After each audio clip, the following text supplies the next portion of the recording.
કેમ છો મિત્રો? આપણી ચેનલ ટીચિંગ પ્રસ પર આપ સૌનું સ્વાગત છે. મારું નામ છે પ્રસ પંચાલ અને આજે આપણે જીએસઆરટીસીનો એક મહત્વનો ટોપિક જોવા જઈ રહ્યા છીએ. તમે ઘણીવાર જોયું હશે કે બસ ઉપર બધા અલગ અલગ નામ લખેલા હોય છે જીએસઆરટીસીની, જેમ કે આશ્રમ છે, પછી બનાસ લખેલું જોયું હશે, સાબર જોયું હશે, શેત્રુંજય જોયું હશે. તો એ દરેક વસ્તુનું શું મિનિંગ થાય છે એ નામનો, તો એ આજે આપણે વાત કરવા જઈ રહ્યા છીએ. બરાબર, તો ચલો સ્ટાર્ટ કરીએ. તો સૌથી પહેલાં તો પરીક્ષાલક્ષી કહી શકાય, આમાંથી કદાચ પૂછાઈ શકે. તો આપણે જોઈએ તો પહેલો જ જે ડિવિઝન કે તમે કહીએ તો નામ પ્રમાણે ડિવિઝન નક્કી કરવામાં આવે છે. તો જેમ કે વિશ્વામિત્રી નામ છે તો એનું ડિવિઝન કયું થશે? બરોડા થશે. એવી જ રીતે સૂર્યનગરી તમે જુઓ તો એ સુરત કહેવાશે. બરાબર, તો સુરત ડિવિઝનની બધી બસો પર સૂર્યનગરી લખેલું હશે. વિશ્વામિત્રી લખેલું હોય તો એ બધી બરોડા ડિવિઝનની બસો હોય. બરાબર છે. પછી નેક્સ્ટ જોઈએ તો સોમનાથ લખેલો બસ તમને મળે તો એ જુનાગઢ ડિવિઝનની હોય. રાજકોટ ડિવિઝનની બસ ઉપર તમારે સૌરાષ્ટ્ર લખેલું હશે. બરાબર.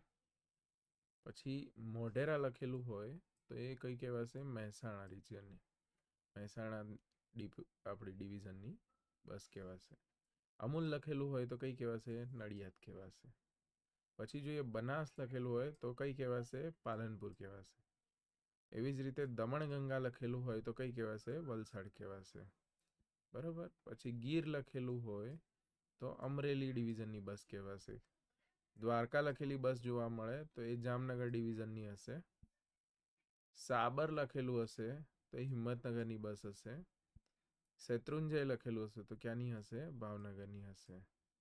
બરાબર. એવી જ રીતે પાવાગઢ લખેલું દેખાય તો ક્યાંની હશે? ગોધરાની હશે.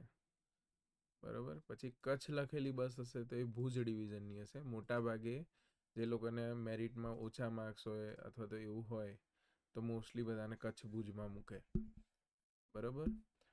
પછી નેક્સ્ટ જોઈએ તો આશ્રમ. આ સૌથી વધારે લોકોએ જોયેલું હશે. અમદાવાદ ડિવિઝનની બસ કહેવાય છે આશ્રમ એટલે. નર્મદા લખેલું હોય તો એ ક્યાંની હશે? ભરૂચની હશે. બરાબર. તો ડિવિઝન હોય, ડિવિઝનની અંદર બધા ડેપો હોય અને ડેપોની અંદર પણ તમારે સર્વિસ આપવાની થાય. હેલ્પરમાં લાગો કે મિકેનિકમાં લાગો.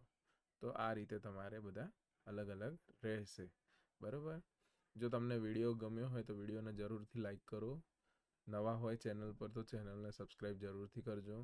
વિડીયો તમને ગમ્યો હોય તો તમારા મિત્રો સાથે શેર કરો અને કમેન્ટમાં જણાવો કે વિડીયો કેવો લાગ્યો. તો આજે આટલું જ.